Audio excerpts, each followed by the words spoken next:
सिद्धेभ्यः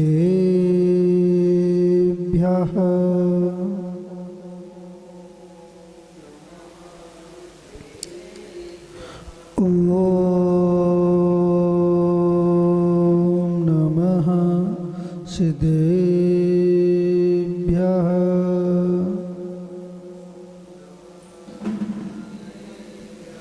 ॐ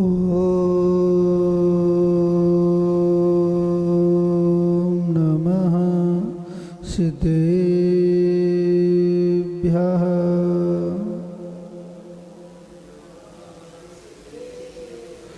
जीवम जीवं दब्बं जिन्वणवशेण जर्णीदिट्ठं देवीन्दिविन्दिवन्दं वन्दे तं सवदा शिरसा डमोरिहन्ताडं डमो सिद्धाडं डमो आयरियाडं डमो वज्झायाडं डमो लोहे सब्बे साउडम। बोलो अनंतानंद सत परमेष्टि भगवान की, चिंतामणि पारशनाथ भगवान की, अंतिम तीर्थेश वर्धमान स्वामी की, द्वादशांग जिनवाणी माता की, आचार्य कुंद कुंद स्वामी जी महाराज की, बाशल दिवाकर आचार्य श्री विमल सागर जी महाराज की, गणाचार्य श्री विराग सागर जी महाराज की, आचार्य श्री विशुद्ध सागर जी महाराज, आचार्य श्री विनिश्चय सागर जी महाराज की, तीन कमनो कुड़ मुनिराज की, अहिंसा परमो धर्म की।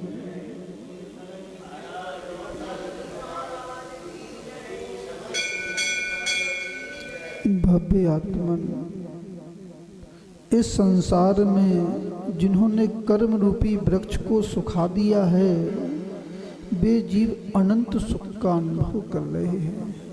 और जो जीव निरंतर कर्म रूपी वृक्ष को सींच रहे हैं, कर्म का आश्रय कर रहे हैं, आचार्यों ने कहा वे संसार के दुख और सुख का ही अनुभव कर रहे हैं। पर वे जीव पुरुषार्थ कर सकते हैं जिनका कर्म वृक्ष हरा भरा हो रहा है, फलित हो रहा है, वे जीव पुरुषार्थ कर सकते। थोड़ा इको करूंगा। वे पुरुषार्थ कर सकते हैं। जो मनुष्य हैं, कौन है? हम और आप कौन है? ये विश्वास है कि नहीं है? ये विश्वास होना बहुत जरूरी है। जब ये विश्वास होगा तो मनुष्य जैसी ही प्रवृत्ति होगी। और ये विश्वास नहीं होगा तो आचार्यों ने कहा मनुष्य जैसी प्रवृत्ति होने वाली एक साधक अपने गुरु के पास बैठा हुआ था। वो गुरु से कह रहा था मेरा मन ध्यान में नहीं लगता है, मैं कोई भी मंत्र का जाप करता हूँ, किसी भी पद का जाप करता हूँ, पर मेरा मन ही नहीं लगता है। तो गुरु ने कहा तुम्हारे जिस विषय में मन लगे उस विषय का जाप करो, जिस विषय में तुम्हारी धारणा बनी हुई है तुम उसका ध्यान करो। वह व्यक्ति जंगल में जाता है और एक गुफा होती, उस गुफा में जाकर और वह बार बार चिंतन कर रहा है, आराधना कर रहा है, विचार कर रहा है। मैं तो भैंसा हूं। कौन हूं? मेरे बहुत बड़े बड़े सींग हैं। उसके मनुष्य बने का चिंतन छूट गया। उसकी धारणा बदल गई कि मैं मनुष्य पर्याय में हूं। उसकी धारणा बन गई मैं तो कौन सी पर्याय में हूं? तिर्यंच पर्याय में। आचार्यों ने कहा धारणा का बहुत बड़ा प्रभाव पड़ता है। जैसी धारणा होती है जीव की, वैसी सोच होती है। यदि धारणा ओछी है तो आपकी सोच भी ओछी है। आपका चिंतन दूषित है तो आपका विचार भी दूषित है, आपकी क्रिया भी दूषित है। वो चिंतन समीचीन है तो आचार्यों ने कहा क्रिया भी समीचीन।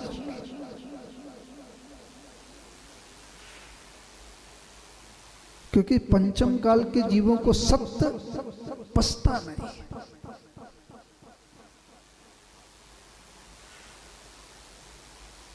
जो असत्य है उसका यदि प्रदर्शन किया जाए तो व्यक्ति को अच्छा लगता है। वो सत्य बोलने पर व्यक्ति उस सत्य को स्वीकार नहीं करता है। पर आचार्यों ने कहा जो सत्य को स्वीकार करता है वही धर्म को स्वीकार कर सकता है। ये बात हमेशा चिंतन में होना चाहिए। हम भले ही सत्य पर नहीं चल पा रहे हैं, पर सत्य तो सत्य ही होता है। क्या होता है? सत्य कभी असत्य नहीं हो सकता। चाहे उसको स्वीकार करो चाहे स्वीकार नहीं करो, ये नियम है। वह उस गुफा में बैठा हुआ था, बार बार चिंतन कर रहा था, मेरे तो सींग उग गए हैं। क्या उग गए हैं? वो चिंतन करते करते बहुत समय निकल गया, बहुत समय निकल गया। वो शिष्य गुरु तलाश कर रहा है, शिष्य कहाँ चला गया?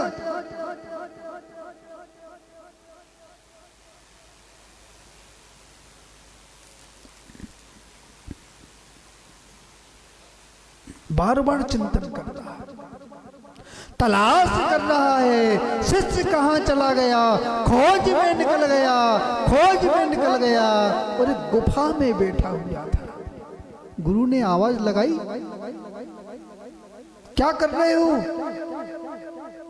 गुफा से बाहर निकलो, अन्य क्रियाओं का समय हो गया है, ध्यान का समय समाप्त हो गया है। शिष्य कह रहा है मैं मनुष्य नहीं हूं, मैं तो भैंसा, मेरे सींग बड़े बड़े हैं और मैं इस गुफा से निकलूंगा तो मेरे सींग टूट जाएंगे।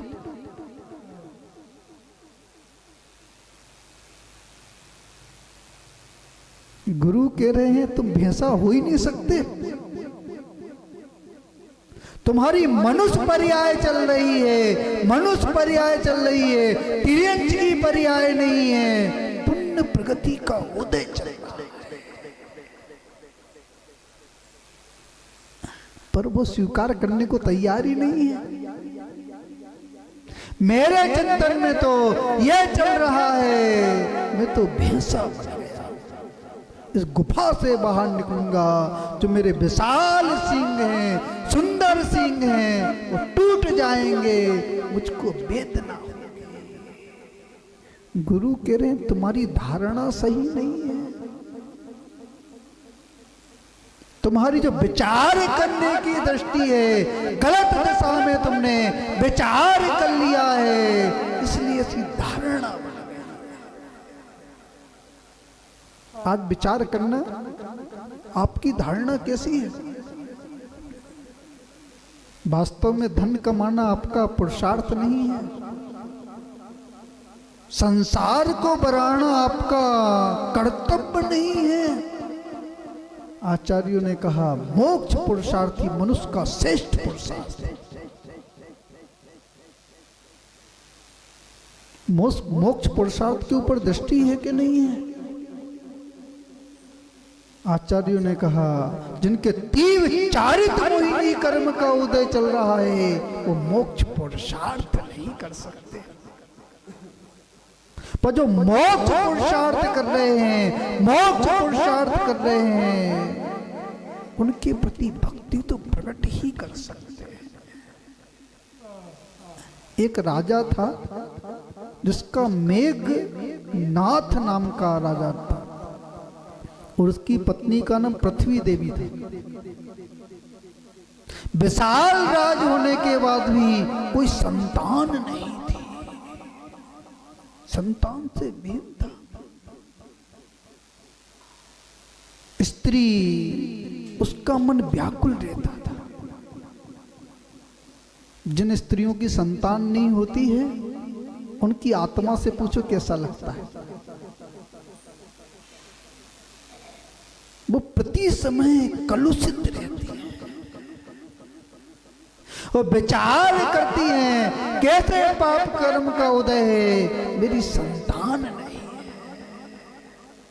एक दिन वो किसी ऐसे पदार्थ को लेकर उस पदार्थ को खिला रही थी, राजा से पूछ रही थी कब पुण्य का उदय आएगा, मेरे गर्भ में संतान आएगी।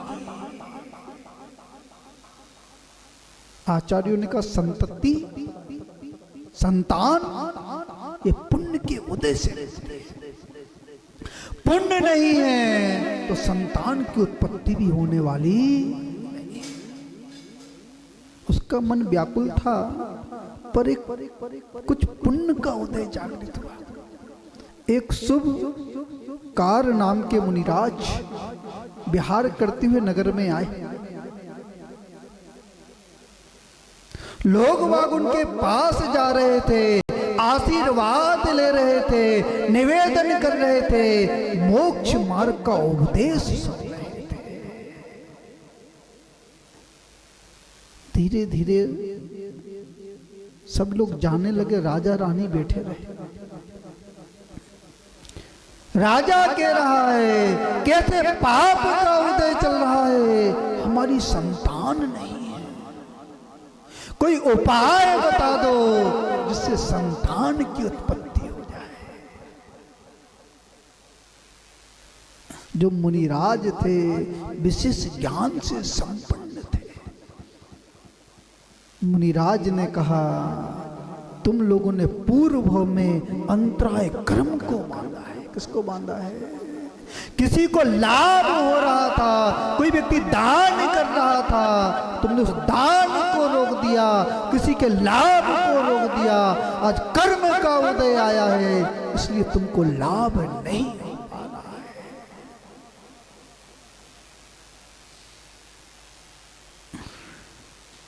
मुनिराज ने कहा अक्षय दशमी के दिन व्रत का पालन करो। जो भी निकल गई, क्या निकल गई? जिसको सौभाग्य दशमी भी बोलते हैं लोग बाग।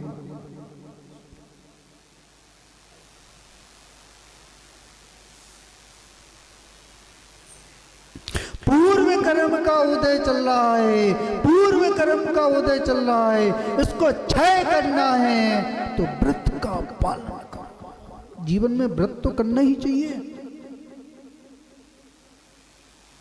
और जिसके जीवन में व्रत होते हैं उसका ही जीवन कार्य होता है। लोग बाग कहते घर का एक व्यक्ति तो कर रहा है, हमारा पुण्य अपने आप बढ़ जाएगा।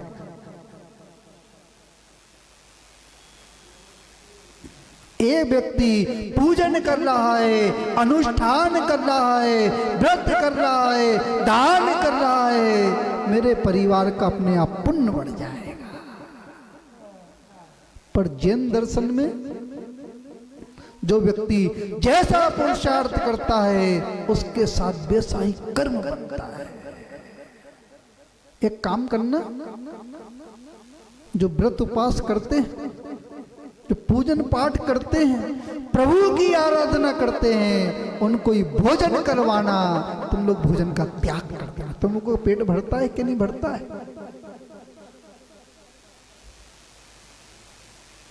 पाप क्रिया में तो सब शामिल होते हैं, की क्रिया में एक व्यक्ति विशेष शामिल होता है। दान का समय आ जाए, नगर में 4 घर हो तो सबके चूल्हे अलग अलग हो, सबका व्यापार अलग हो, और दान का समय आता है तो एक परिवार के हो जाते हैं। हम तो सब एक हैं। और जो लेने का समय आता है तो हम परिवार के लोग सब अलग अलग हैं। अभी कपट चल रहा है। क्या चल रहा है? जब कपट का भाव होता है, कपट का भाव होता है तो एक हो जाते हैं। तो जब कपट समाप्त होता है तो हम अलग अलग हो जाते हैं। या दान करो, चाहे पूजन करो, चाहे प्रभु की अर्चना करो, यदि आप अकेले अकेले हो, अलग अलग हो, तो अलग अलग ही दान करना चाहिए, अलग अलग ही पूजन विधान करना चाहिए। ठीक है, उनको शामिल भली कर दो, पर ये मत कहो कि हमारा सामूहिक हो रहा है। यदि सामूहिक अलग अलग व्यापार है, अलग अलग रसोई बनती है, तो आप अलग अलग कैसे हो? अलग अलग।